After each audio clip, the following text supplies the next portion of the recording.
So Samsung మొన్న Samsung galaxy S10, S10 plus and S10eతో పాటు సామ్సంగ్ గెలాక్సీ ఫోల్డ్ ఫోన్ కూడా లాంచ్ చేసింది.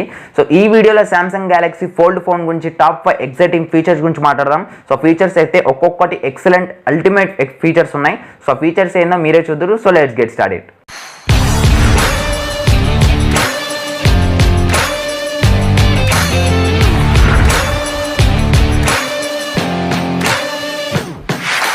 ఒకవేళ మీరు మా ఛానల్ కొత్త అయితే కింద కనిపిస్తున్న రెడ్ కలర్ సబ్స్క్రైబ్ అని క్లిక్ చేసి పక్కన నోటిఫికేషన్స్ యాక్టివేట్ చేసుకొని బెల్ ఐకాన్ క్లిక్ చేసి సో వీడియోలోకి వెళ్ళిపోతాం. మనకు సామ్సంగ్ గెలాక్సీ ఫోల్డబుల్ ఫోన్ మనకు స్నాప్డ్రాగన్ 855 ప్రాసెసర్తో వస్తుంది.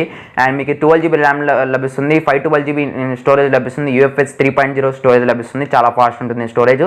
అండ్ అక్కడ ఉన్న ప్రైజెస్ ఇండియా ప్రైజెస్తో కంపేర్ చేసుకుంటే మనకు అంటే కన్వర్ట్ చేసుకుంటే 1,40,000 రూపాయలు అయితే లభిస్తుంది ఇండియాలో. సో ఇండియా లాంచ్ చేస్తారా లేదా ఇన్ఫర్మేషన్ అయితే లేదు.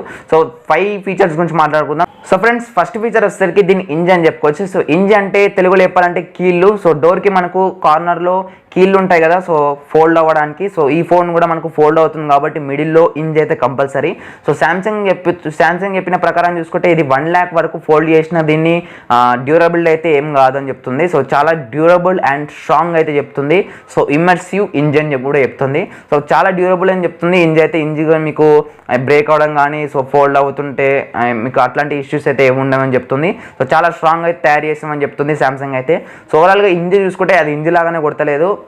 మీకు చూడడానికి అయితే సామ్సంగ్ గెలాక్సీ నోట్ సిరీస్లో S Pen ఉంటుంది కదా, సో S Pen లాగానే మీకు ఈ ఇంజ్ అయితే కొడుతుంది. సో రేట్ సైడ్కి చూస్తే మీకు అండ్ పైన మీకు సామ్సంగ్ లోగో కనిపిస్తుంది. ఓవరాల్గా మీకు చూడడానికి అయితే ఎక్సలెంట్ ఫీచర్ ఇంజ్ అని చెప్పుకోవచ్చు first feature. So second one వచ్చేసరికి ఇన్ఫినిటీ ఫ్లెక్స్ డిస్ప్లే అంటున్నారు. సో ఈ డిస్ప్లే అయితే చాలా ఫ్లెక్సిబుల్ డిస్ప్లే అని చెప్తున్నారు. సో 2011లో మనకు సామ్సంగ్ ఒక ప్రోటోటైప్ డిస్ప్లే తీసుకొచ్చింది, ఫోల్డబుల్ డిస్ప్లే తీసుకొచ్చింది 2011లో. సో ఇప్పుడు ఫోన్ తయారైపోయింది కాబట్టి దీనికి పేరు ఏం పెట్టిందంటే డైనామిక్ AMOLED డిస్ప్లే అని పెట్టింది. సో AMOLED డిస్ప్లే అనేది సూపర్ AMOLED డిస్ప్లేనే, దీనికి పేరేమో డైనామిక్ సూపర్ AMOLED డిస్ప్లే అని పెట్టింది. లోపల మీకు 7.3 ఇంచ్ డిస్ప్లే లభిస్తుంది. దీని రిజల్యూషన్ చూసుకుంటే 2150x1536 పిక్సెల్స్ అయితే లభిస్తుంటాయి. దీని ఎక్స్పెక్ట్ రేషియో చూసుకుంటే 4.2:3 ఎక్స్పెక్టేషన్ లభిస్తుంది. అండ్ మీకు బయట కూడా ఇంకో చిన్న డిస్ప్లే లభిస్తుంది. దీని రిజల్యూషన్ చూసుకుంటే మీకు 720x1680 రిజల్యూషన్ అయితే లభిస్తుంది. సో దీని సామ్సంగ్ వచ్చేసరికి కవర్ డిస్ప్లే లభిస్తుంది. సో ఇది చిన్న డిస్ప్లే ఉంటుంది మీకు. సో పైన దీనికి సామ్సంగ్ అయితే కవర్ డిస్ప్లే లభిస్తుంది. ఓవరాల్గా మీకు ఫోన్లో 2 డిస్ప్లేస్ అయితే లభిస్తుంటాయి. సో లోపల మీకు పెద్ద డిస్ప్లే లభిస్తుంది, పైన మీకు చిన్న డిస్ప్లే లభిస్తుంది. సో డిస్ప్లే వైజ్గా అయితే ఎక్సలెంట్ లభిస్తుంది మీకు. సో ఎన్నిసార్లు కొన్ని వేల సార్లు ఫోల్డ్ చేసినా మీకు డిస్ప్లేకి అయితే ఏం ప్రమాదం లేదు, ఎటువంటి ప్రాబ్లం లేదు అని చెప్తుంది సామ్సంగ్ అయితే. సో సెకండ్ ఎక్సలెంట్ ఫీచర్ వచ్చేసరికి Samsung Galaxy Infinity Flex display అని చెప్పుకోవచ్చు. సో థర్డ్ వన్ వచ్చేసరికి యాప్ కంటిన్యూటీ. సామ్సంగ్ అయితే యూజర్ ఎక్స్పీరియన్స్ మీద చాలా కాన్సన్ట్రేషన్ చేసి సో ఒక కొత్త ఫీచర్ అయితే ఇంప్లిమెంట్ చేసింది ఈ ఫోన్లో, మనకు ఫోల్డబుల్ ఫోన్లో. సో మీకు పైన ఇంకో చిన్న డిస్ప్లే లభిస్తుందని చెప్పాను కదా. సో ఆ డిస్ప్లేలో మీకు ఏదైనా ఫోన్ కాంటాక్ట్స్ కానీ, ఫోటో కానీ, వీడియో కానీ, ఏదైనా మ్యాప్ కానీ, గూగుల్ మ్యాప్స్ అని ఏదైనా ఓపెన్ చేశారనుకోండి, సో అది డైరెక్ట్గా మీరు ఓపెన్ చేస్తూ మీకు ఫోన్ అన్ఫోల్డ్ చేశారనుకోండి, లోపల బిగ్ స్క్రీన్లో మీకు ఓపెన్ అయిపోతుంది. చిన్న డిస్ప్లే నుంచి బిగ్ స్క్రీన్లో మీకు ఆటోమేటిక్గా కన్వర్ట్ అయిపోయి బిగ్ స్క్రీన్లో చూపించేస్తుంది.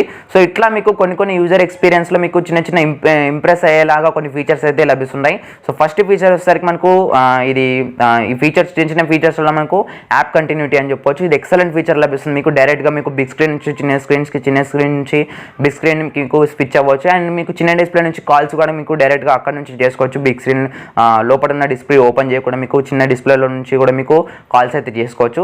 సో ఇది కూడా ఒక ఎక్సలెంట్ ఫీచర్ అని చెప్పుకోవచ్చు, యాప్ కంటిన్యూటీ.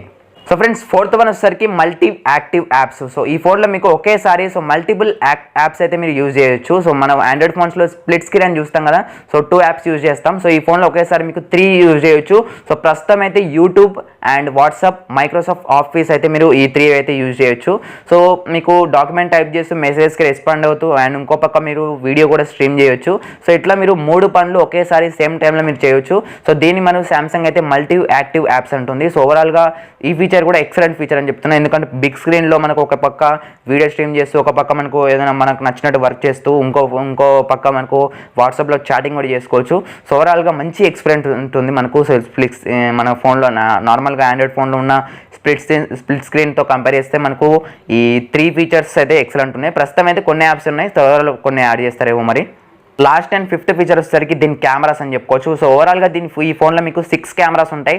సో రేర్ సైడ్లో మీకు 3 కెమెరాస్ ఉంటాయి అండ్ లోపల మీకు 2 కెమెరాస్ ఉంటాయి అండ్ మీకు బయట మీకు చిన్న డిస్ప్లే పైన మీకు ఇంకో కెమెరా ఉంటుంది. సో రేర్ సైడ్ చూసుకుంటే 12 MP కెమెరా ఉంటుంది. దీని అపరేచర్ చూసుకుంటే 1.5 to 2.4 వేరియబుల్ అపరేచర్ అనమాట. సో ఇది ఆప్టికల్ ఇమేజ్ స్టెబిలైజేషన్ లభిస్తుంది. డ్యూల్ పిక్సెల్ ఆటోఫోకస్ సిస్టమ్కి అయితే సపోర్ట్ చేస్తుంది. సెకండరీ కెమెరా చూసుకుంటే మీకు 12 MP కెమెరా లభిస్తుంది. సో ఇది టెలిఫోటో లెన్స్ మనకు f2.4 లెన్స్తో లభిస్తుంది. ఇది కూడా మీకు ఆప్టికల్ ఇమేజ్ స్టెబిలైజేషన్ లభిస్తుంది. సో ఈ కెమెరా యూజ్ చేసి మీరు 2x వరకు ఆప్టికల్ జూమ్ చేయొచ్చు. సో జూమ్ చేసిన వరకు డీటెయిల్స్ అయితే మిస్ అవ్వవు. థర్డ్ కెమెరా చూసుకుంటే మీకు 16 MP అల్ట్రా వైడ్ లెన్స్. మీరు అల్ట్రా వైడ్గా మీకు ఫోటోస్ అయితే తీసుకోవచ్చు. 2.2 అపరేచర్ లభిస్తుంది. సో లోపల కెమెరా చూసుకుంటే మీకు 10 MP ప్రైమరీ కెమెరా లభిస్తుంది. దీని అపరేచర్ కూడా f2.2 ఉంది. సెకండరీ కెమెరా చూసుకుంటే 8 MP కెమెరా లభిస్తుంది. ఇది RGB లెన్స్తో వస్తుంది. సో డెప్త్ ఆఫ్ ఇట్కి మీకు black and white photos and మీకు బ్యాక్గ్రౌండ్ బ్లర్ చేయడానికి మీకు యూజ్ అవుతుంది. అండ్ మీకు ఇంకో ఫ్రంట్ సైడ్ ఉంది కదా మీకు, సో చిన్న డిస్ప్లే పైన కెమెరా. సో ఆ కెమెరా మీకు 10 MP కెమెరా లభిస్తుంది. దీని అపరేచర్ కూడా f2.2 ఉంది. సో ఓవరాల్గా 6 కెమెరాస్ అయితే అల్టిమేట్ అని చెప్పుకోవచ్చు. ఇప్పటివరకు మనకు 3 కెమెరాస్ చూసాం, 4 కెమెరాస్ చూసాం. నోకియాలో మనకు ఇంకా లాంచ్ కానీ నోకియా ప్యూర్ వ్యూ 9లో మనకు 5 కెమెరాస్ ఉన్నాయి. దీంట్లో ఏకంగా మనకు మొత్తం కలిపితే 6 కెమెరాస్ అయితే ఉన్నాయి. సో 6 కెమెరాస్ మనకు చాలా బాగా వర్క్ అవుతాయి. సో అల్ట్రా వైడ్ లెన్స్ అయితే కొంచెం ఎక్స్ట్రా యాడ్ చేస్తారు. మిగతా అన్ని కెమెరాస్ అయితే S10 ప్లస్ కెమెరాస్ దీంట్లో కూడా ఇంప్లిమెంట్ చేస్తారు. సో ఇది కూడా చాలా ఎక్సలెంట్ ఫీచర్ అని చెప్పుకోవచ్చు కెమెరాస్. సో ఇది ఫ్రెండ్స్ ఓవరాల్గా top 5 exciting features of Samsung Galaxy foldable phone. So ఈ ఫీచర్స్లో మీకు ఏ ఫీచర్ ఎక్కువ నచ్చింది కామెంట్ సెక్షన్లో కామెంట్ చేయండి. ఈ వీడియో మీకు నచ్చితే ఖచ్చితంగా వీడియోని లైక్ చేయండి. ఖచ్చితంగా మా ఛానల్ సబ్స్క్రైబ్ చేసుకోండి, ఎందుకంటే ఫర్దర్గా నేను ఇలాంటి ఆసమ్ టెక్ వీడియోస్ అయితే చేస్తుంటాను. సో వీడియో మీకు నచ్చింది అనుకుంటున్నాను. So this is Nani let be signing off. Thanks for watching. I will see you in the next one.